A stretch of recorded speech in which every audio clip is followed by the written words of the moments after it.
I decided that instead of being very upset about the failure of my $360 plus AIO from NZXT and then going through the RMA process and waiting 2 weeks or more, which I'm still doing, by the way, because right to repair. So if NZXT tells me I can't do this, they can go fuck themselves, and I'm going to show why this pump failed and still get my RMA. I wanted to understand how something that is supposed to be a premium product could fail in such a short period of time. And before I get into any of that, I realized that I was kind of a dick to some people on my Reddit posts, but the anecdotal, oh, I've had mine for 6 years and it's been fine. I've had 12 of these for my friends and family and they've all been fine. And it's anecdotal and it's frustrating to me when I am expressing the fact that mine failed, that I paid my money for. Your experience does not help me. And so I got frustrated with those responses. That was stupid. I shouldn't have gotten frustrated. I understand that you guys were just coming from a place of trying to, hey, it's not everybody, but listen, my bad, is what I'm trying to say. Now, with that said, let's get into why this piece of shit failed and how upset everyone should be with these V2 products, as I understand it.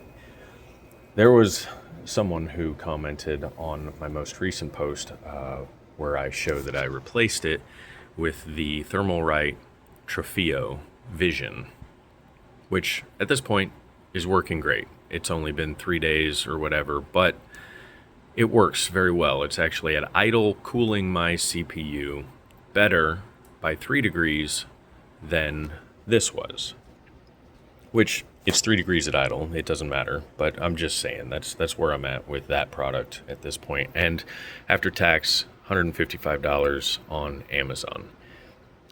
So let me get into why I bought this product. Originally, my PC was 2 PCs in one, and each one was on a custom cooling loop. You can go through my Reddit posts to see what it used to look like. It was fucking awesome, and I loved it. But I am not home very much these days. I work a lot, and my work takes me all over the country. So when I would come home, the pumps would need to be serviced, the fluid would need to be changed, and it didn't matter what kind of fluid I used. If it sits for extended periods of time, there's issues. There's always issues, and it would develop tiny leaks. And trust me, I've been doing this a long time. It's just the way that it is with these types of systems. Again, it was 2 custom loops in a single computer case. It was a lot of maintenance, and I just wanted to come home on my days off or my week off and just enjoy the computer that I built, and I couldn't do that. So I opted to take all of the custom cooling stuff out and install an AIO and regular air cooling on the GPU. Then, of course, the GPU died. But it was a 6800 XT. I bought it in February of 2020. 6 years, it's not too bad. The price I paid, let's not talk about that. That sucked. It was 2020. Anyway, back to this fucking thing. So I bought this at Best Buy in Joplin, Missouri, which is the closest tech store to where I live, and that is an hour away and a different state. This was the fastest I could get a product before I had to leave to go work out of the area. So I wanted to get it done so that I could use my computer, play some games, whatever. So I go to Best Buy. I'm not the biggest fan of Corsair products. I try to avoid buying their products if I can. I know that NZXT likes to screw people and call it a rental. Well, turns out they're screwing people in more ways than one. This damn thing, oh, it's so frustrating. There was a comment on my most recent post about this. I think I got off on a tangent. Let's circle back.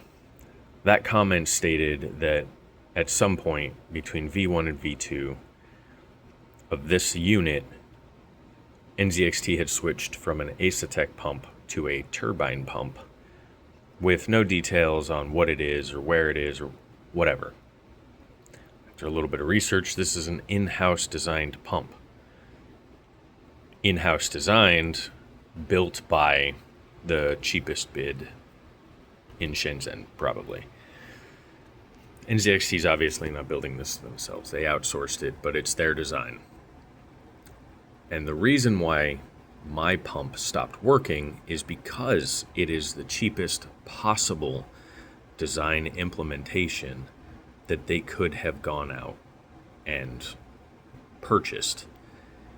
The plastics. I'm not a plastics connoisseur, but I can tell you this is not ABS plastic. This is not what caused the problem, but there will be future problems with these pumps because of the type of plastic that they have used.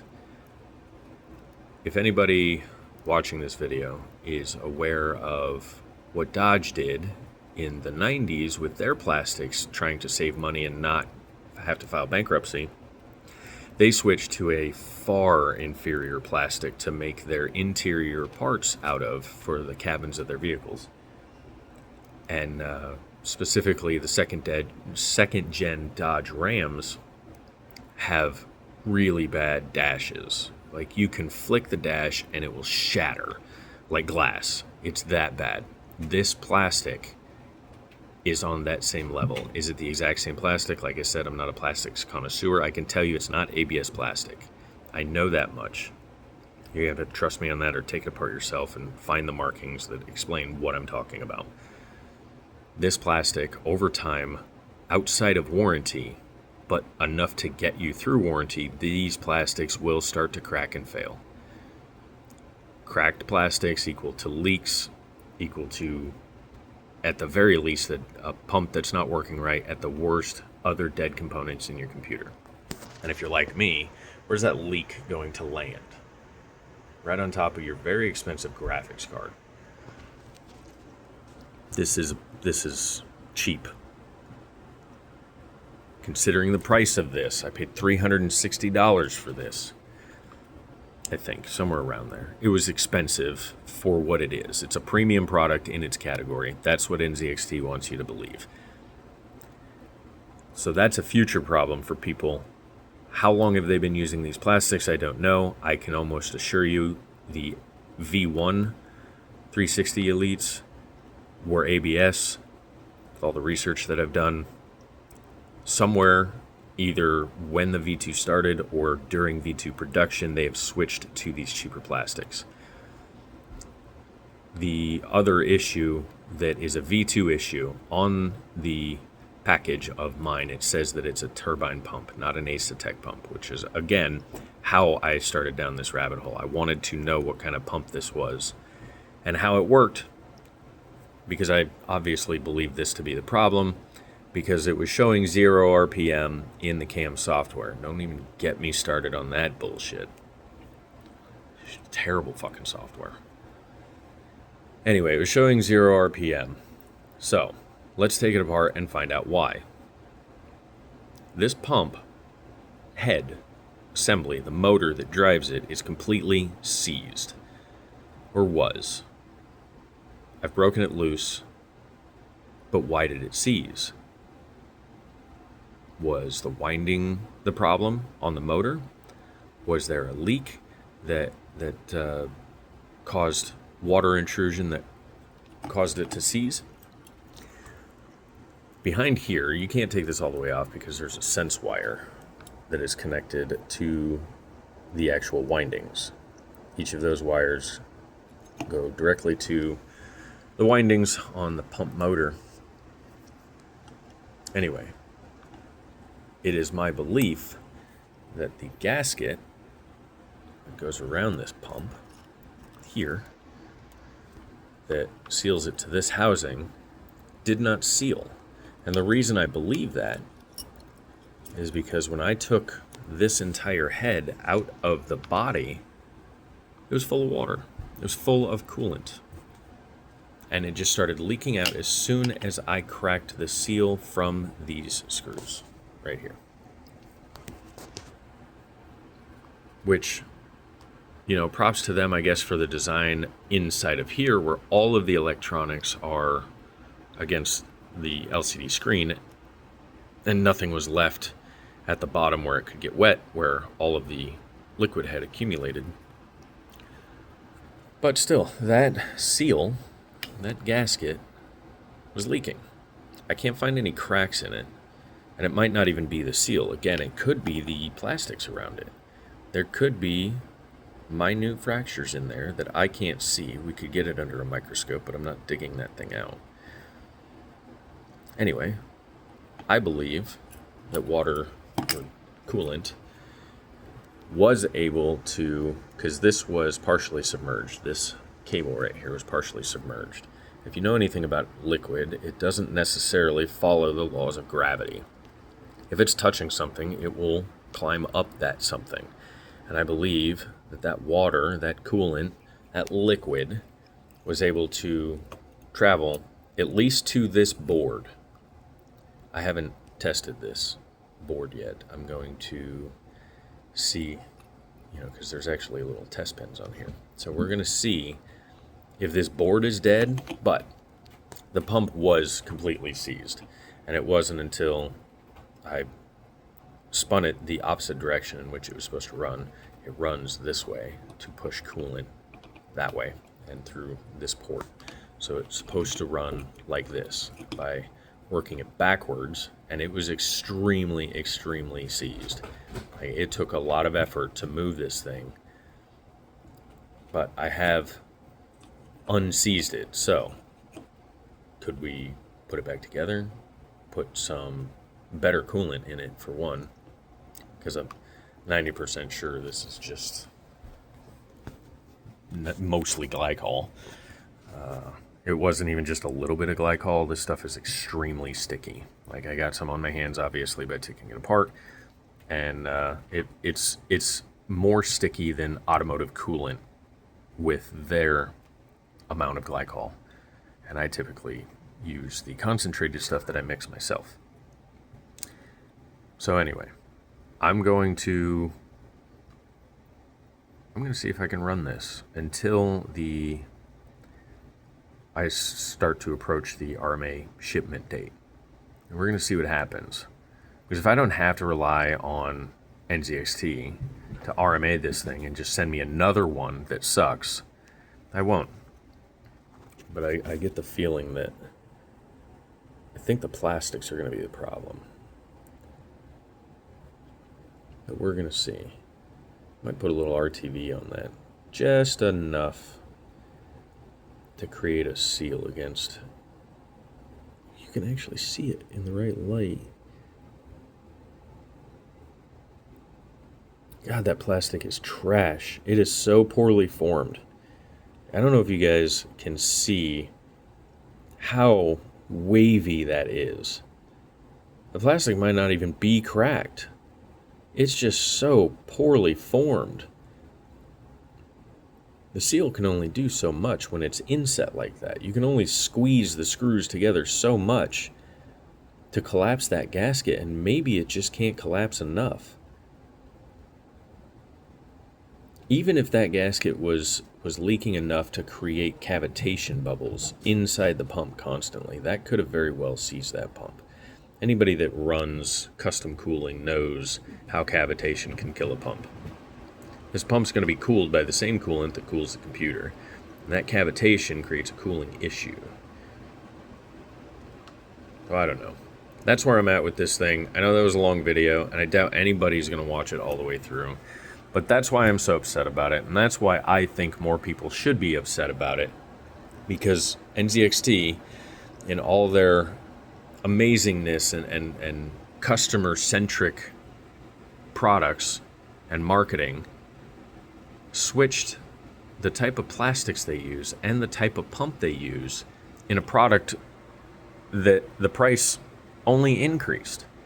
And they want you to believe that this is still a premium product, and it's not. That is why I was so pissed off about this damn thing. $360. They switched it up on us. They gave us a far inferior product than what the V1 was. And even, I believe, the first round of the V2s, they didn't have these turbine pumps. They had Acetec pumps.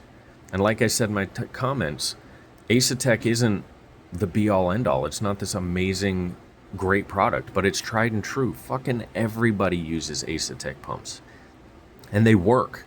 Yes, they have a failure rate. Everything does. And it could be set a higher failure rate, but they also sell infinitely more units than this. And the only reason NZXT went to this is because it was cheaper. And they don't give a shit if it fails. Because the RMAs are going to be still yet cheaper than continuing to use an Acetec pump. And that directly affects consumers. And that's why I think more people should be upset about it. And NZXT should be held accountable for this type of bullshit. Because I bought a product thinking it was something that it clearly is not. I didn't buy this because it had a turbine pump in it that NZXT designed and asked the cheapest bidder to build. I bought it because I thought that this would work because it was a premium product. So I was lied to, inadvertently. Or advertently. I don't know yet. I'm still figuring it out. And I'm pissed off, and this is why I'm pissed off. And I'm going to put it back together and see if I can make it better than it was, which I'm sure I'm going to fuck up. But whatever. I've learned something. This is my spiel. Downvote me if you want. Buy the Thermalright fans. They're awesome. They're quiet. They look good. That's why they're on here. Because they matched everything else. Anyway. Have a good rest of your day. Apologies to the people that I was a dick to in my comments. Fuck NZXT.